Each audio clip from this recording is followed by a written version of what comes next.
Today, we're going to take a look at how to fill out the 1 to 4. This is the new one coming out in July 2026. It's very similar to the other ones, just something, a couple little differences. We already had another video going over the changes. I'm going to show you how to actually go through and fill it out from top to bottom.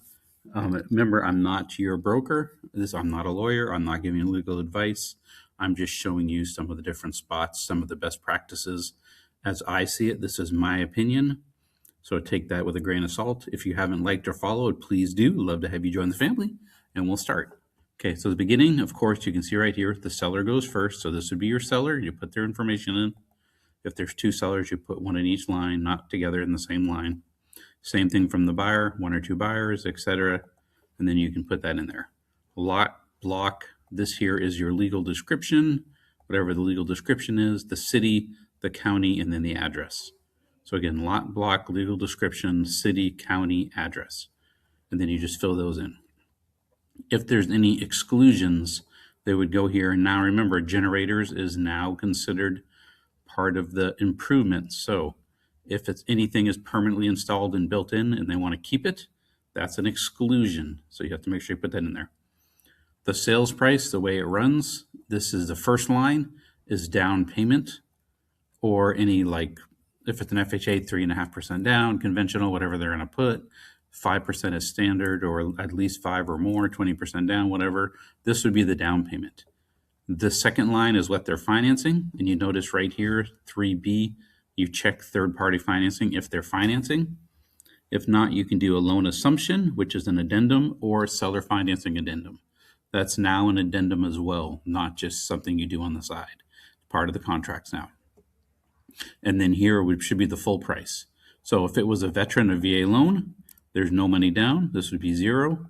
This would be 300. I'll stay with 300. It's easy numbers to work with. That would be 300,000, and then equals 300,000. They were putting 10% down, 30,000. So you do 30,000. This would change this to 290,000, and it still equals. Oh, let me put 30. Sorry, not 290. 270. I am better at math than that. And it equals that 300,000 total. So again, the amount down or whatever they're going to go. Now, if I wanted to add over the asking price and I wanted to offer 310,000, this would change to 40,000 instead of 30, and then I'm at 310. That's how these numbers work. If you have any leases, fixtures, now remember, fixtures are now solar panels, propane tanks, water softeners, everything. Anything like that is your fixture. So if anything or though, you have to mention it. Any residential leases regarding the property, natural resource leases, all that kind of stuff. And then, of course, you need to have that natural resource lease. If not, like it says, within 3 days, a buyer may terminate the contract within so many days, and the earnest money will be refunded to the buyer. So if there's a natural resource lease and you don't get that information, the buyer can get out of the contract. So make sure you give that information. Earnest and option fee. So even though this first line says escrow agent, this should not be a person's name. It should be a title company like E&V Title.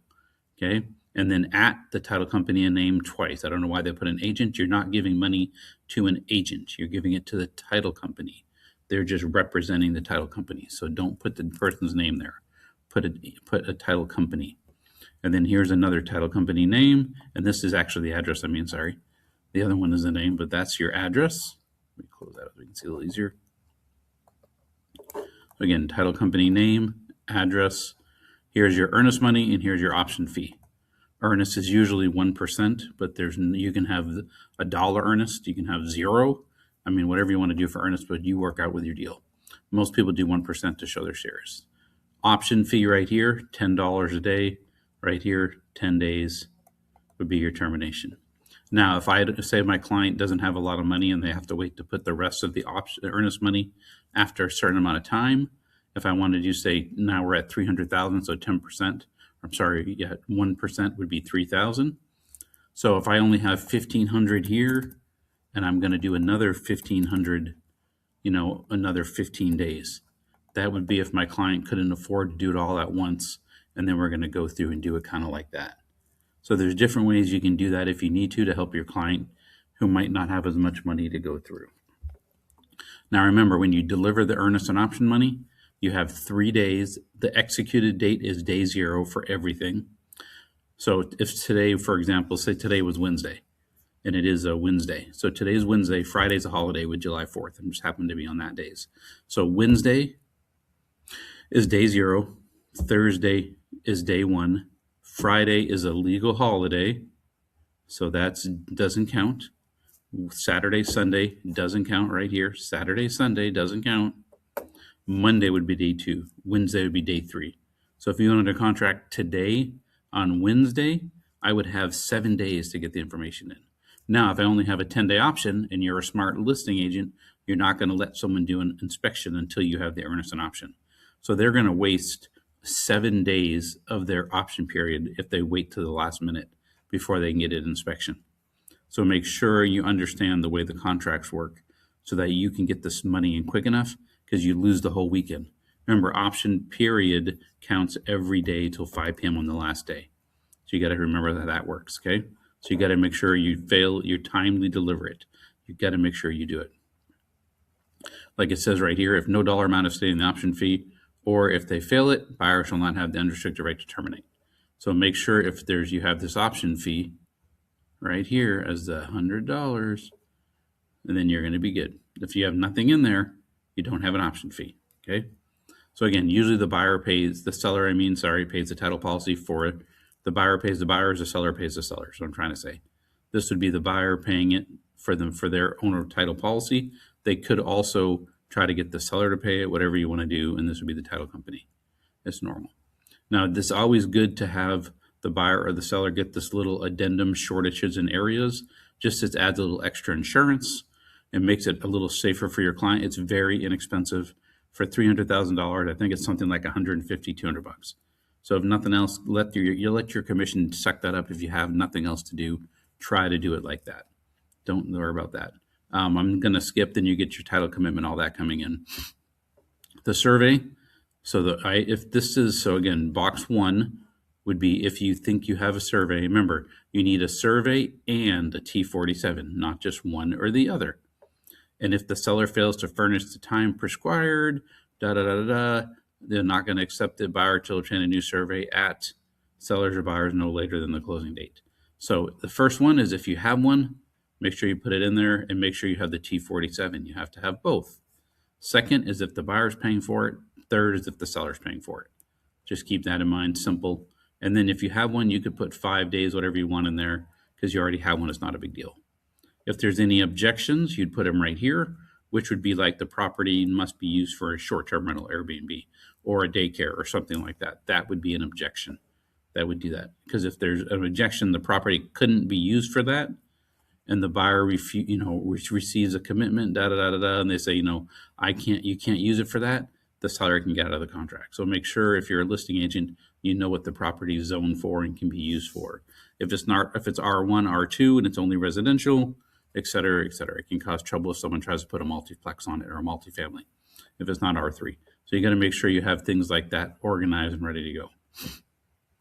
If it's an HOA, yes or no, you just click yes or no in there, and then again, it's just gobbledygook. We're not reading the contract, showing you how to fill it out.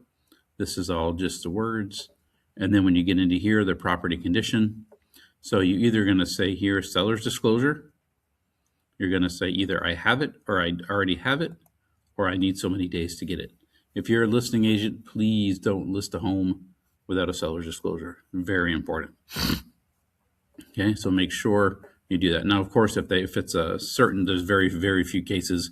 If it's any of the few cases that they don't need a disclosure, you can put in there, like if it's an estate, something like that, they don't need a seller's disclosure, as far as I can remember. And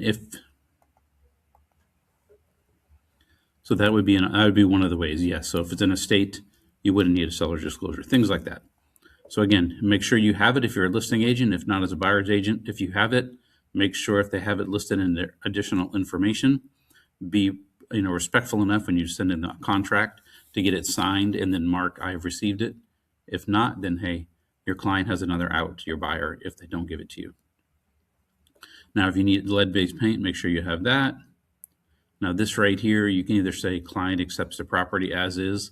What I've seen a lot lately is in this box 2, people have put in there that they want to see like the home professionally cleaned before this new buyer moves in, something simple like that. You don't want to ask for too much unless if it's like a VA loan and you see a broken window, you have to have that fixed per the VA. They can't have any broken windows. So that would be something I might put in there. But I try to keep most of my repairs for the actual repair addendum, and we'll go over that in another video. And then, of course, residential service contract. I have a lot, $9.99, because they have gone up. You probably don't need that much. The more expensive ones are about $8.50, but I always ask for more, about $1,000. They come back and offer me $750. I still get a good one for my client. I might pay the extra $100. I'd ask for a little bit extra instead of asking for less and getting less. So it just depends how you want to do it. This is the new disclosure, groundwater and surface water rights. So if there is not a well on the property, if there's not a pond, lake, or water tank on the property, even if you're a water collecting tank, that's considered a water tank. If there's any filling, permitting, TCEQ, Texas Commission, environmental quality, anything like that is happening, any groundwater rights, any mud, HUD, PUD, any of that, you need to have this form. If it's a regular subdivision on city water, city sewer, and they don't have a well and they don't have anything like that, they're not in a mud, HUD, PUD, all that, then you can just, click box 3. Most people, if it's a regular residential in town, aren't going to have this. But some city developments in the edge, like I live in towards Burning, Texas, north of where I live in there, they have a community that has, even though it's in the city limits, it has a municipal water district or utility district, where they take the water, they have to pump it in, pay from the city, and then pump it to the cities. And that adds to their monthly fees. So that would have to be disclosed here as part of it. Okay, so if you go here, you have to make sure, are you part of if you're, related to the person, anything like that, you want to put that in there and talk about it, let them know. The closing is going to be 30 days, whatever the date would be. I don't know why it's 2025. It should be 2026. Let's see if we can fix that. I was still doing 2025, which is funny. I can get it this way. There we go. We'll just say that. And then we'll kind of go like that. So then it would be 30 days past that date, which would be June 30th. Good to go. And then that's your closing. Possession, always try for upon closing and funding. You can do a lease back, things like that. A lot of times that causes so much trouble in the contracts. Try not to do that if you can help it. Try to keep it simple and things. Special provisions, we're not lawyers. We don't put anything there. I already hear you saying, Andrew, what about this? What about, I know. Talk to your broker. Don't put anything in there unless you know what you're doing. So be careful. We're not lawyers. We don't make contracts. So be careful about putting anything in there. Section 12. First part is still your seller concessions. So if this was an FHA loan, I can have up to max 6% seller concessions. And let's say that I got 6% of a $300,000 home. 6 times 3 is 18. That puts me at $18,000. Okay, so that would be max. You probably might not get that much, but if you go for full seller concessions and offer a full price offer, you can buy the rate down and save your client money that way instead of trying to lowball them 40, 50,000. This is better for your client. It's going to add, instead of saving 20, 30,000, it's going to be a lot less. This is going to help you a lot more to save your money. Okay, so this is the way that would be a better idea that way. And then you have it. Now the new change again here, and the section B, the first one is what I'm going to put, say I wanted 3%. And then if I wanted to pay the other agent commission some, so to save the seller some money to make my offer look good, I could put 1% in there. Or I could just leave it blank and just ask for my commission. Because remember, it's no longer to broker, it's all broker to owner now. Went over that in our last video. The rest of this is just legal terms. You need to read it. I'm not going to read the whole thing for you step by step. That's why you have a broker. And then you put your buyer's information in here, your buyer, seller's agent's information, which I like how they have that in there now. They organize the forms a little bit easier. Here's your financial, leases, test and reports, statutory disclosures, all the things you need. Here you go, notice, etc. And then if you have any attorney, you put their information in here. Now, if you skip down, of course, here's your executed date. Last person that signs is your effective date. So that's your effective or executed date. So executed, and it becomes effective on that date. That's the date all the contract dates are done. And then here is your broker information here. So if I was a listing agent, all my information would be at the top. They now call it the seller's agent, which they used to call that the buyer's agent, which makes it a little confusing if you're old school, but that's okay. That's now the listing agent at the top, buyer's agent down here, intermediary right here, all together. Makes it a little easier for client agents to understand. Option fee, earnest receipts, everything else is the same. So that was a quick overview of just walking through the 1 to 4. If you like it, please comment and let me know what contract you'd like me to cover next. And I'm going to walk through some of the basic ones and kind of walk through and help you understand them. You notice we're not trying to read the whole thing. We're just doing the best practices. If you want to go line by line, that's why you have a broker. And we can do that. If people need that, we can go more line by line and talk about it. But that is why you have a broker. Hopefully that helps you. Talk to you soon in the next video.